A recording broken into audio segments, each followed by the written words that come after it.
اعوذ باللہ من الشیطان الرجیم بسم اللہ الرحمن الرحیم اللہم صلی علی محمد و آل محمد وعجل فرجهم۔ جہان علم سٹی آف نالج اکیڈمی سے آپ کی بیبی جان آپ سے مخاطب ہیں۔ السلام علیکم ورحمۃ اللہ وبرکاتہ۔ امید ہے آپ لوگ بخیر و عافیت ہوں گے۔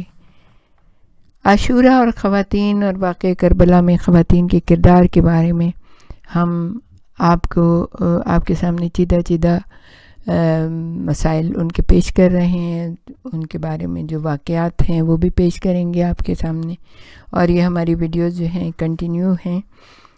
تو ہم آپ کو اب ان ہستیوں کے بارے میں بتا رہے ہیں کہ جو جناب زینب ام کلثوم کے ساتھ بیٹھنے والی، ان سے علم حاصل کرنے والی، ان سے کسب نور اور کسب فیض حاصل کرنے والی ہستیاں تھیں۔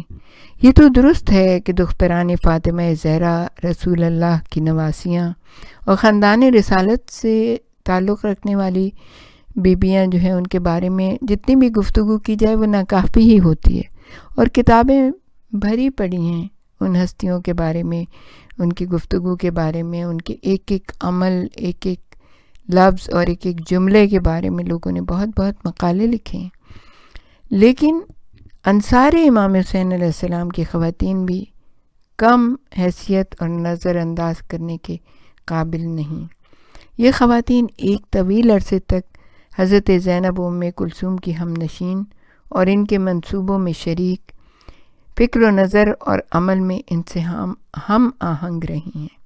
ان محترم خواتین نے شہزادیوں کا حق تربیت خوب ادا کیا، ان کے راستے، ان کی منزل، ان کے مقصد کو اچھی طرح سے سمجھا۔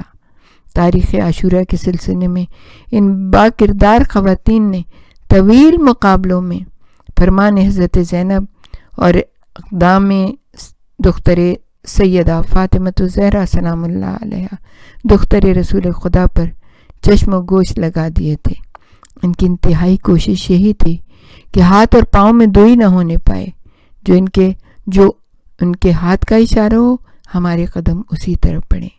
مسافرت اور اسیری کے طویل منصوبے میں کربلا سے کوفہ اور کوفہ سے شام تک راستہ ہو یا منزل، حتیٰ کہ مجلس ابن زیاد ملعون اور دربار یزید ملعون میں حضرت کے گرد حالہ بنی اور ان پر صدقے قربان رہیں۔ ان کو اپنے رہنما، امام و پیشوا کی جگہ مانا۔ جب بھی حضرت زینب نے تقریر کی، ادب اور خاموشی سے توجہ دی، اور جب شہزادی کی طرف سے پیش قدمی ہوئی، یہ سب سکون و وقار کے ساتھ ان کی خدمت بجا لائیں۔ ان کے ہاتھ بھی بندھے ہوئے تھے، ان کے گلوں میں بھی رسی تھی، لیکن اطاعت، جیسے مردوں نے اطاعت امام کے لیے کام کیا، اپنی جانیں قربان کر دی، دین کے لیے نذرانہ کر دیا، اسی طرح اسیری کے دوران کوفہ و شام کے بازاروں میں جس طرح انہوں نے جناب زینب ام کلثوم اور خاندان رسالت کا ساتھ دیا ہے، یہ ہمارے لیے مشعل راہ ہے۔ کیسی تھیں وہ خواتین، کیسے انہوں نے اپنے آپ کو دین میں اتنا زیادہ، اپنے دل میں دین کو جگہ دے لی تھی کہ ان کے لیے اسیری بھی کوئی چیز نہیں تھی، بچوں کی قربانی بھی کوئی چیز نہیں تھی۔ اپنے شوہروں کو قربان کرنا، اپنے گھر بار سب کو ترک کر کے بیویوں کے ساتھ قید و بند کی صحبتیں برداشت کرنا، کتنی عظیم تھی وہ خواتین۔ ہم نے کیا سیکھا ان سے؟ پھر تیسرے گروپ میں جو کیا گیا ہے وہ گمنام خواتین ہیں، جیسے جو صحرا نشین خواتین تھیں، جو اپنے شوہروں کے ساتھ، اپنے بچوں کے ساتھ امام عالی مقام کے پاس آئی تھیں۔ اس سفر میں کچھ خواتین ایسی بھی تھیں جن کے خاندان مشہور نہ تھے، ان کے گھرانوں میں شاید کوئی کارنامے انجام نہ دیے ہوں، مورخوں کو ان لوگوں کے نام و نسب بھی یاد نہیں رہے، وہ کسی نسبت سے یاد نہیں کی گئیں، شاید ان کی پوری زندگی صحرا میں گزری تھی، چادر، خیمہ، بیابان اور اسی مزاج و ماحول کے مطابق مصروفیت، اپنے شوہروں کی مدد کرنا اور انہی کی راہ پر چلنا۔ ہاں، پروردگار عالم نے یہ قانون کبھی نہیں بنایا کہ شہیدان راہ حق مشہور خاندانوں اور معروف قبائل سے ہی ہوا کریں۔ ہر ایک اپنے معاشرے میں صاحب عزت و اقبال ہو سکتا ہے۔ بنیاد عمل و اعزاز ہے، فطری صلاحیت و قابلیت ہے، اور اسی کے مطابق اللہ کی عنایت ہوتی ہے۔ اہل بیت کی نمود خلوص و صفا کے سائے میں ہوتی ہے، اہلیت کی نمود خلوص و صفا کے سائے میں ہوتی ہے، اور عنایت الہی بھی اسی لمحے شامل حال ہوتی ہے۔ بارگاہ خدائے لم یزل میں نسل، خاندان، قبیلہ کچھ نہیں ہے، وہاں کالے اور گورے کی بات نہیں ہوگی۔ جو بھی عمل صالح اور قابلیت و صلاحیت کا عملی مظاہرہ کرے گا، اسی معیار پر کامیابی اور انعام پائے گا، اسی معیار پر اسے کامیابی ہوگی، اسی معیار پہ اسے انعام ملے گا۔ خدا سب پر اپنی حجت تمام کرنا چاہتا ہے۔ اس نے پسندیدہ راستہ بتا دیا ہے، اپنا پیغام پہنچا دیا ہے، آیتیں بھی اتار لی ہیں، ہر آیت کا مصداق بھی سمجھا دیا ہے۔ اللہ کی بارگاہ میں معزز ترین آدمی وہ ہے جو تم میں سب سے بڑا متقی ہے۔ اس میں مرد و عورت کی بھی تخلیص نہیں رکھی اس نے، کوئی خصوصیت کسی کو حاصل نہیں۔ جو نیک عمل بجا لاتا ہے، مرد ہو یا عورت، ہم اس کے اجر کو ضائع نہیں کریں گے۔ قرآن پکار پکار کر کہہ رہا ہے، ہم تمہارے عمل کی جزا ضائع نہیں کریں گے، مرد ہو یا عورت۔ مردوں کو ان کے کیے کا حصہ، عورتوں کے ان کے عمل کا اجر ملے گا۔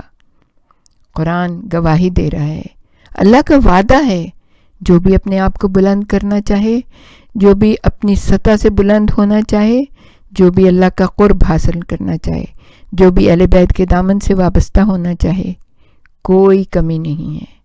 جو بھی آنا چاہے، جس وقت آنا چاہے، چاہے وہ 80 سال کا بوڑھا ہی کیوں نہ ہو، چاہے وہ جوان کیوں نہ ہو، یہ اپنے دامن میں سمیٹ لینے کی بہت وسعت رکھتے ہیں، بہت صلاحیت رکھتے ہیں۔ جو بھی ان کے دامن سے وابستہ ہو گیا، دنیا میں بھی کامیاب ہو گیا، برزخ میں بھی اور آخرت میں بھی۔ ان کا وعدہ ہے، یہ وعدہ الہی ہے کہ نیکوں کے ساتھ شامل ہو جاؤ، وعدہ کیا گیا ہے سچوں کے ساتھ شامل ہو جاؤ۔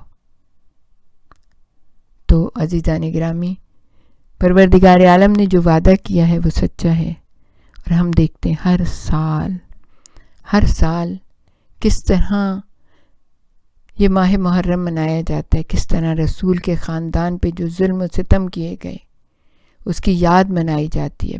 ملینز اینڈ ملین لوگ کربلا کی طرف رواں دواں ہوتے ہیں، یا حسین لبیک یا حسین، حسین کی راہ پہ مرنے اور مٹنے کا عزم کیے ہوئے، اللہ کی راہ میں سر کو دینے کے لیے تیار، لبیک یا حسین، لبیک یا حسین۔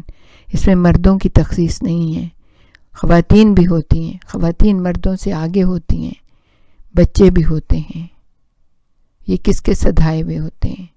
یہ کس نے بتایا ہے کہ لبیک یا حسین کہو؟ کس نے کہا ہے کہ اللہ کے دین کے خاطر اپنے آپ کو قربان کر ڈالو؟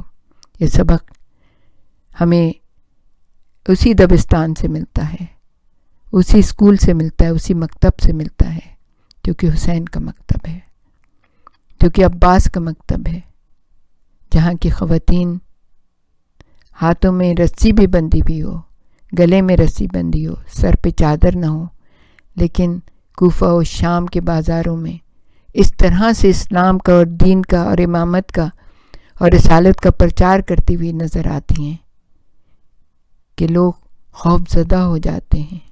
یزید کو مٹا ڈالا، امام حسین شہید ہو گئے، ان کے اصحاب و انصار کربلا میں شہید ہو گئے، لیکن یہ جو خواتین تھیں جن کو اسیر کر کے لے جایا گیا، جن بچوں کو اسیر کر کے لے جایا گیا، انہوں نے وہ کام کیا جو کام شاید مرد بھی نہ کر سکتے۔